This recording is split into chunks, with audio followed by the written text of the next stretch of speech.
Did you know that the Lindbergh Baby Kidnapping was once called the crime of the century? Imagine America in 1932. The streets are filled with a sense of despair and uncertainty. The Great Depression is gripping the nation, leaving countless families in dire straits. People are struggling to make ends meet. Times are incredibly tough with no clear end in sight. Then, amidst this backdrop of hardship, a tragedy unfolds that shocks everyone to their core. This wasn't just any crime.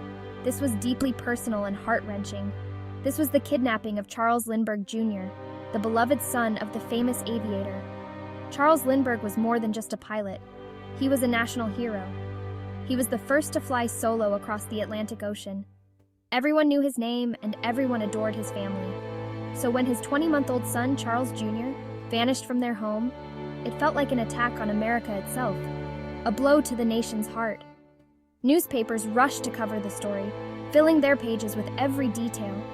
The public was desperate for any news, clinging to their radios and newspapers for updates. Could baby Charles be found? Was he safe? These questions haunted everyone. The nation held its breath, united in fear and hope, waiting for any sign of resolution. This crime, the kidnapping of the Lindbergh baby, wasn't just a headline. It was a national crisis. It became a dark obsession, a story etched into America's memory, a tale of loss and desperation. It was a crime that would change everything, leaving an indelible mark on the nation's history. If you find stories like this fascinating, make sure to subscribe to our channel for more intriguing historical content. Don't miss out on the next chapter of history.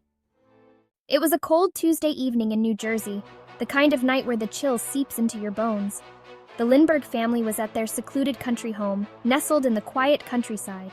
Little Charles Jr. had a slight cold, but was otherwise doing well, his tiny chest rising and falling with each breath. Around 7:30 p.m., the nurse checked on him, ensuring he was comfortable and warm.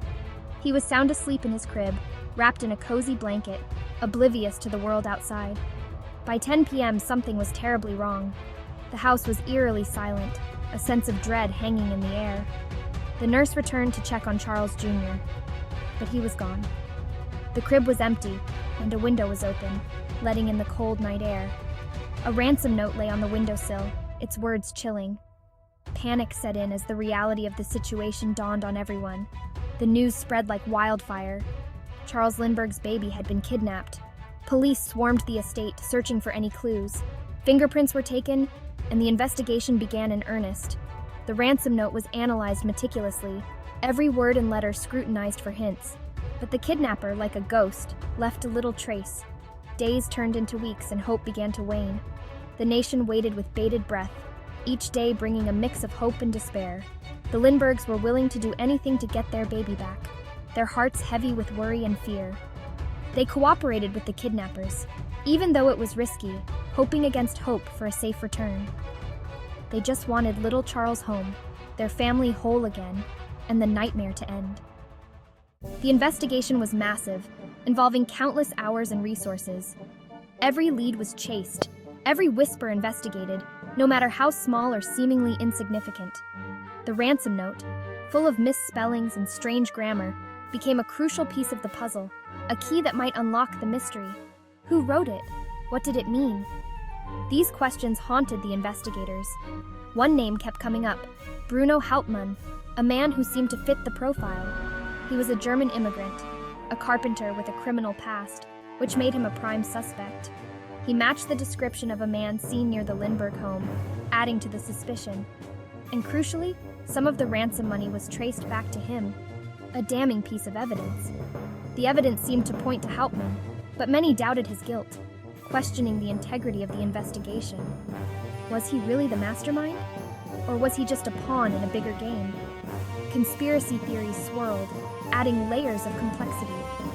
Could someone else be pulling the strings? The case was complex with many potential suspects. There were twists and turns, false leads, and dead ends, making the investigation even more challenging.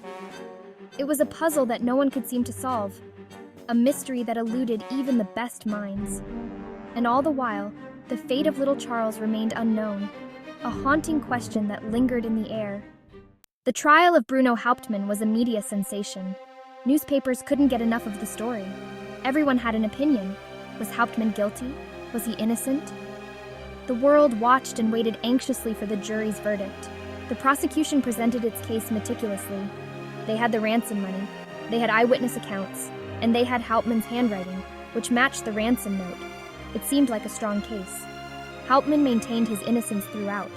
He claimed he was being framed. He said he didn't kidnap or kill anyone, but his pleas fell on deaf ears. The evidence, or at least the perception of it, was too strong to ignore.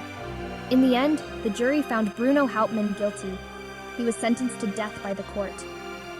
Whether justice was truly served, however, remains a topic of heated debate even today. Tragically, the Lindbergh baby was found dead in May 1932, just a few miles from the Lindbergh home. The discovery only added to the public's grief and the case's notoriety. What are your thoughts on this case? Drop a comment below. We'd love to hear your opinions. And while you're here, don't forget to like, share, and subscribe for more intriguing history videos. Thanks for watching.